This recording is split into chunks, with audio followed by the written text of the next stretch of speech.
तो hello dear student, आज की इस वीडियो में दोस्तों आपके लिए लेके आ चुके हैं आपका अर्धवार्षिक मूल्यांकन 2024-25 कक्षा 8वीं विषय हिंदी के लिए दोस्तों आपका पेपर, जो कि आप सबका 16 दिसंबर के दिन होने वाला है।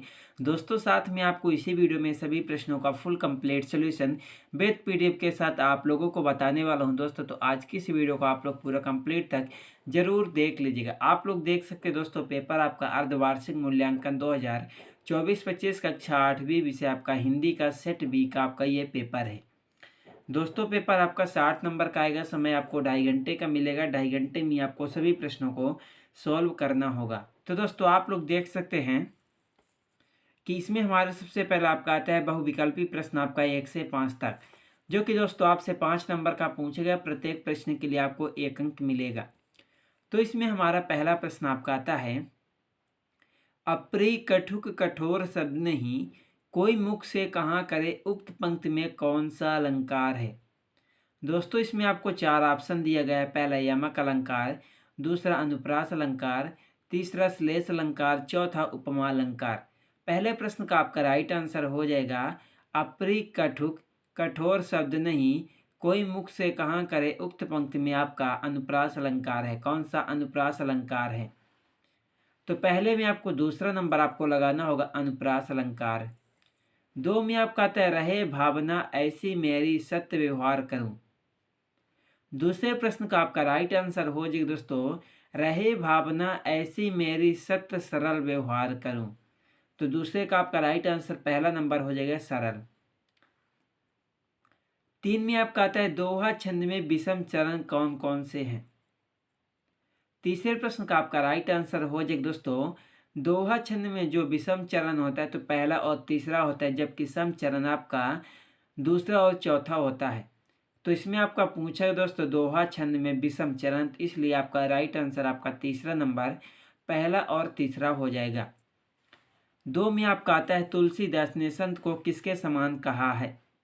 चौथे प्रश्न का आपका राइट आंसर हो जाएगा, तुलसीदास ने संत को किसके समान, हंस के समान कहा है। तो चौथे का दूसरा नंबर आपका राइट आंसर हो जाएगा, हंस के समान।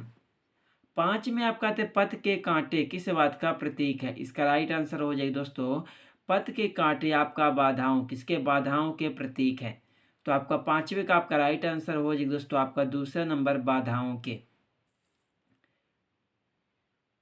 तो आपका 5वें का दूसरा नंबर बाधाओं के राइट आंसर हो जाएगा। एंड उसके बाद आपका प्रश्न नंबर दोस्तों आपका 6 से 10 तक आपका रिक्त स्थान पूछा गया दोस्तों, जो कि आपका 5 नंबर का पूछा गया है। तो इसमें हमारा पहला प्रश्न आपका आता है, उत्थान का विलोम डॉट डॉट शब्द है। पहले का राइट आंसर हो जाएगा पतन। 2 में आपका आता है, लाल कमलनी से भरी वाक्य में डॉट डॉट विशेषण शब्द है। दूसरे का आपका राइट आंसर हो जाएगा दोस्तों, पहला नंबर लाल। 3 में आपका आता है दोस्तों, राष्ट्रीय विज्ञान दिवस डॉट डॉट में मनाया जाता है। इसका राइट आंसर हो जाएगा दोस्तों आपका 28 फरवरी। क्या 28 फरवरी को राष्ट्रीय विज्ञान दिवस मनाया जाता है। तो उसके बाद दोस्तों क्वेश्चन नंबर आपका 9 में आता है, अग्रोह नगरी में बसने पर परिवार को डॉट डॉट देना पड़ता था। दोस्तों आपका 9वें का आपका राइट आंसर हो जाएगा, अग्रोह नगरी में बसने पर परिवार को 1 ईंट और 1 रुपया देना पड़ता था। तो उसके बाद दोस्तों क्वेश्चन नंबर आपका 10 में आता है, कृष्ण ने अर्जुन को उपदेश कहाँ दिया। तो इसका राइट आंसर हो जाएगा दोस्तों, कृष्ण ने अर्जुन को उपदेश युद्ध के मैदान में दिया। कहाँ दिया? युद्ध के मैदान में। तो उसके बाद दोस्तों आपका आता है अति लघुत्तरीय प्रश्न आपका 11 से 16 तक, जो कि आपसे 12 नंबर का पूछा गया। प्रत्येक प्रश्न के लिए आपको 2 अंक मिलेगा। टोटल आपको 6 प्रश्न इसमें से सॉल्व करने हैं। तो इसमें हमारा दोस्तों प्रश्न नंबर आपका 11वां आता है, बाली को क्या वरदान प्राप्त है। दोस्तों जो कि आपका 2 नंबर का पूछा है। तो चलिए आपके 11वें प्रश्न के राइट आंसर को देखते हैं। बाली को एक ऐसा वरदान प्राप्त था, जो भी उसके सामने आता था उसकी आधी ताकत उसमें आ जाती थी। इस कारण बाली अपने सामने आए हुए प्रत्येक व्यक्ति को आसानी से पछाड़ देता था। दोस्तों आप लोग यहाँ से पहले का राइट आंसर देख लीजिएगा। सॉरी, आप लोग 11वें का उत्तर देख लीजिएगा आप लोग यहाँ से।